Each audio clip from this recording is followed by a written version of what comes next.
আসসালামু আলাইকুম। আশা করি সবাই ভালো আছেন। কিছুদিন পূর্বে আমি আইফোন 13 প্রো এবং 13 প্রো ম্যাক্স এর রিভিউ করেছিলাম, আর আজকে আপনাদের সামনে হাজির হব আইফোন 13 নিয়ে।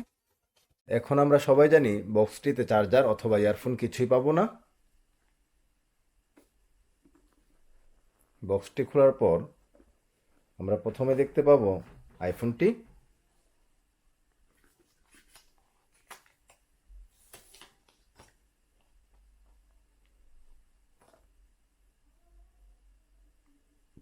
তারপর এখানে USB lightning cable,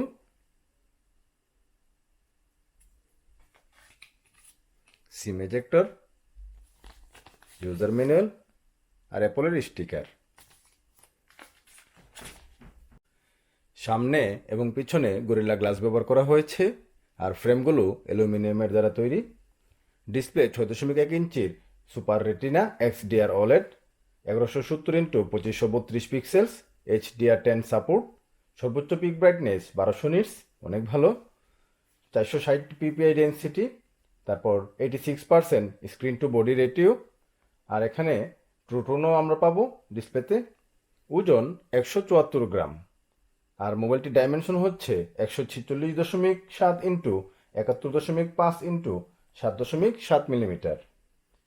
R IP68 dust and water resistant, যা 6 মিটার গভীর পানিতে 30 মিনিট পর্যন্ত থাকতে সক্ষম। মোবাইলটি 5টি কালারে পাওয়া যায়। এটি হচ্ছে ব্লু, তারপর স্টারলাইট, মিডনাইট, পিঙ্ক এবং রেড। আর 3 ধরনের মেমোরিতে পাওয়া যায়। 4GB র্যামের সাথে 128, 256 এবং সর্বোচ্চ 512GB মেমোরিতে। আইফোনটির নিচের অংশে দেখতে পাবো স্পিকার, ইউএসবি লাইটনিং 2.0, মাইক্রোফোন, আর বাম দিকে সিম স্লট, ডুয়াল সিম, একটি ন্যানো আর একটি সিম, ভলিউম বাটন, তারপর সাইলেন্ট বাটন। আর উপরের অংশে কিছুই দেখতে পাবো না। আর ডান দিকে পাওয়ার অন অফ বাটন, পিছনের অংশে ক্যামেরা আর অ্যাপলের লোগো। সেটিংসে গিয়ে আমরা দেখতে পাবো iOS 15.1। আর আইফোনটিতে চিপসেট ব্যবহার করা হয়েছে অ্যাপলের A15 বায়োনিক, যা অনলি 5 ন্যানোমিটারের, অনেক ভালো একটা প্রসেসর। তারপর হেক্সাকোরের সিপিইউ, যার সর্বোচ্চ ক্লক স্পিড 3.22 গিগাহার্টজ, আর 4 কোর গ্রাফিক্সের অ্যাপল জিপিইউ। এখানে ডিসপ্লে আমরা ডার্ক মোডেও রাখতে পারি। তারপর ট্রুটোন, বিভিন্ন অপশন আছে। আমরা ইচ্ছা করলে এই অপশনটি অ্যাক্টিভ করে রাখতে পারি। ব্যাক টেপ, আমি এখানে ক্যামেরা রেখেছি ডাবল টেপে, এই যে ক্যামেরা অন হয়। আর ট্রিপল টেপে লক স্ক্রিন, এই যে। তারপর এই অপশনগুলো আমরা সবাই জানি। এই যে এদিক থেকে ডান পাশ থেকে যদি নামাই, এখানে এই অপশনগুলো আসে। আর বাম পাশ থেকে নামালে নোটিফিকেশন। এখানে আইফোন 13-এর নচটা একটু ছোট করা হয়েছে, তো ভেবেছিলাম যে এখানে অন্তত তারা ব্যাটারির পার্সেন্টেজটা আমরা দেখতে পাবো, বাট এই প্রতিবারই এভাবে নামাতে হয় পার্সেন্টেজ দেখার জন্য। স্টেরিও স্পিকারস থাকাতে সাউন্ড কোয়ালিটি অনেক ভালো। ডিসপ্লে কোয়ালিটি তো অবশ্যই ভালো।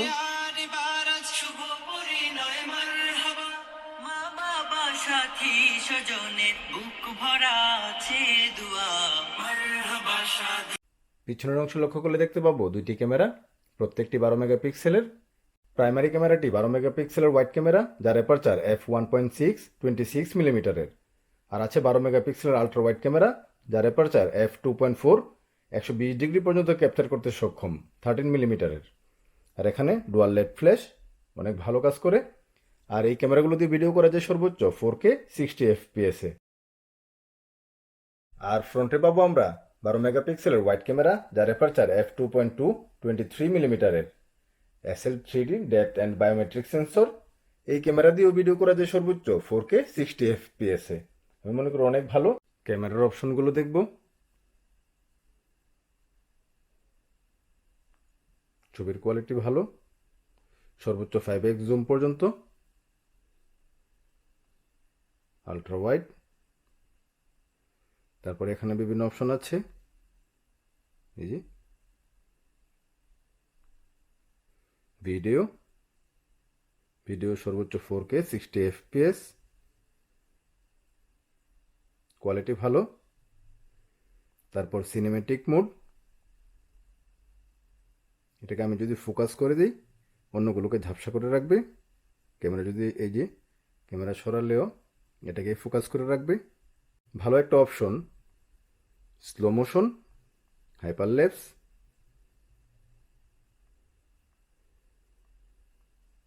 তারপর এখানে পোর্ট্রেট, প্যানোরামা। ছবির কোয়ালিটি ভালো।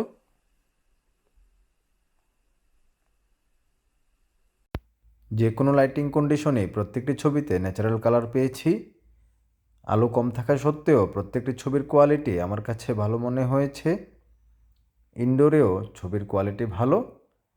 আলট্রাওয়াইডে 120 ডিগ্রিতে ক্যাপচার করাতে অনেক জায়গা নিয়ে ছবি তুলতে পারে, তবে পরবর্তীতে জুম করে দেখতে গেলে একদম ক্লিয়ার দেখা যায় না। ডে লাইটে ছবির কোয়ালিটি অসাধারণ।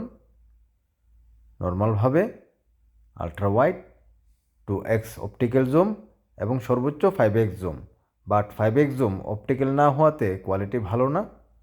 পোর্ট্রেট মোডেও ছবির কোয়ালিটি ভালো। ফ্রন্ট ক্যামেরায় পোর্ট্রেট মোডে, এটিও ফ্রন্ট ক্যামেরায়। ছায়া বা রোদে প্রত্যেকটি কন্ডিশনেই ছবির মান ভালো। রাতে কম আলোতেও ছবির কোয়ালিটিতে কোনো সমস্যা পাইনি। আইফোনে নাইট মোডে ছবি তুললে অন্যান্য মোবাইলের মতো অতিরঞ্জিত কালার না দিয়ে ন্যাচারাল কালারের মতোই রাখার চেষ্টা করে। ভিডিওটি করা হচ্ছে গাড়ি চলন্ত অবস্থায় 4K 60 FPS-এ। ভিডিওটি করা হচ্ছে 4K 60 FPS-এ।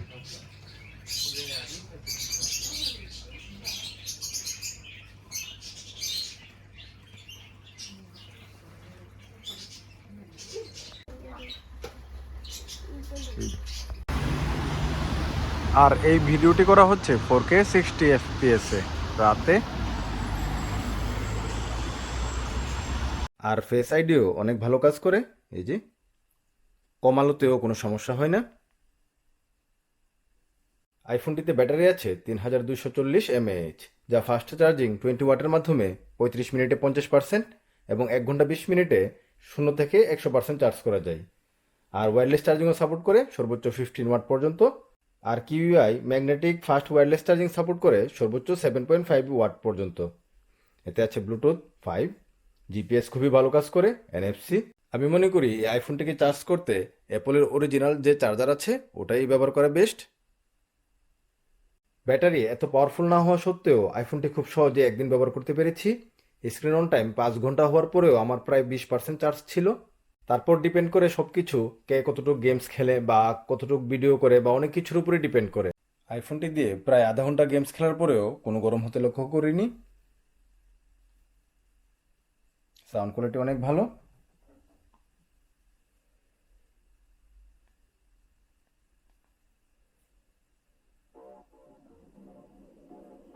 ডিসপ্লে অনেক ভালো কাজ করে, যদিও 60 হার্টস।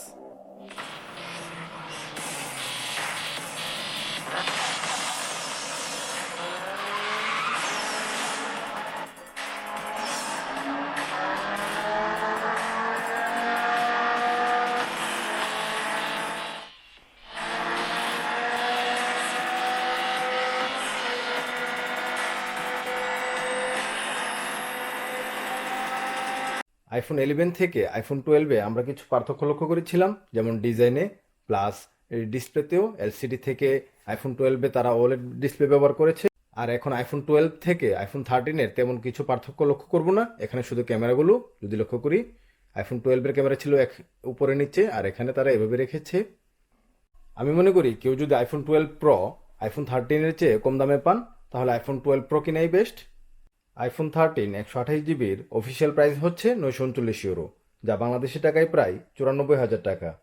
আর 256 জিবির অফিসিয়াল প্রাইস হচ্ছে 1,059 ইউরো, যা বাংলাদেশি টাকায় প্রায় 1,06,000 টাকা।